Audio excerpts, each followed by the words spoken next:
Our Constitution guarantees the right to an education.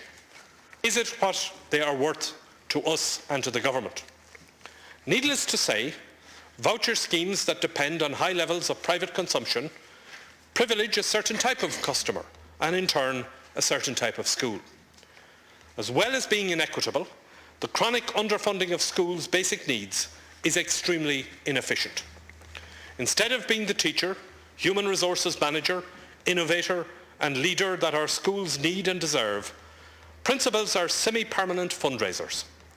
What other public service requires its managers to be packing bags in the local supermarket or organising cake sales in order to keep the lights on? Our principals and teachers are paid for their skills and talents in leadership and education, yet so much of the education system.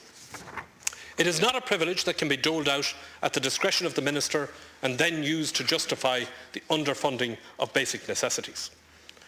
Another excuse is that more children are coming into the education system, placing demands on resources. Yet, if we are going to produce the scientists and engineers and researchers we need in the knowledge economy, where exactly are they going to come from? We need graduates, but they don't just materialise when they are 18 or 21. Primary education is the cornerstone of a knowledge economy, the first crucial rungs on the ladder that allows us to reach further and higher. As such, we should be looking extremely closely at how well our primary system allows children to climb that ladder. Just as preschool allows children to maximise the benefits of primary education, attainment in literacy and numeracy by 6th class is the most reliable predictor of junior certificate results, and achievement in the junior certificate is in turn a reliable indicator of whether a young person will complete the Leaving Cert. It should come as little surprise, therefore, that the stagnation in literacy and numeracy level in primary schools is reflected in the school dropout rate that has hardly changed since the early 1980s. Ireland needs to become a knowledge economy, but that knowledge is built up brick by brick. R&D investment, while extremely important, means nothing without students to exploit it. We cannot afford to leave children behind in our crumbling, overstretched schools for want of the vision to see them in university. The Labour Party has put down this motion tonight because we do have that vision. There is nothing more important to Ireland at this moment than the skills and ingenuity of its citizens. The future of employment in Ireland depends on how we educate our children today. We will not be able, nor do we want to compete on the basis of a low-wage economy. But we must be up with the best in the world when it comes to competing on the skills and training of our workforce. There is news for the Minister. The children will keep coming, around 100,000 of them over the next decade. Paying for their education should not be a zero-sum game. The goal of government should be to progressively improve education for all children, not only to make such investment as to barely keep pace with change.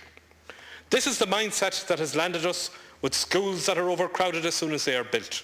Schools whose play areas are quickly filled up with prefabs because no one in the Minister's department thought to join the dots of housing development and the arrival of new families.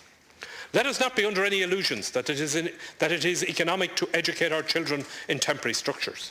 According to the Minister, last year the Department of Education spent around 5% of total investment in school buildings renting prefabs. Taking first and second level together, I estimate this to be approximately €32 million. This is an annual cost and would go a considerable way towards meeting the modest cost of increasing the capitation grant. I could go on. The National Education Welfare Board receives only enough to tackle the most vulnerable cases and not to fulfil its original mandate to prevent absenteeism and early school leaving. The National Educational and Psychological Service is so overstretched that some schools have to appeal to the St. Vincent de Paul Society to pay for private assessments for children who need them.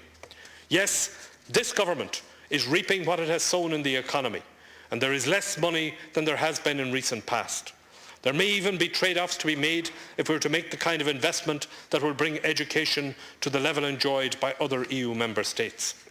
But the bottom line is that those countries famous for their progressive approach to education, and particularly early childhood and primary education, did not produce such fine systems by chance. They did not build schools from extra money they happened to have lying around. They made a choice. They decided what mattered to them. It is not sufficient that we depend on the goodwill of our school leaders, teachers, parents and members of boards of management to compensate with tireless energy and commitment for what the government denies them in funds and working conditions. Fine words about our education system are well and good, but true priorities are revealed through action and the willingness to pay for it. When the tough decisions need to be made, will anyone on the government side of the House have the vision to radically change the way we invest in all schools for all children? Our schools need to be able to be open to open our children's eyes to what they can achieve and what they can become.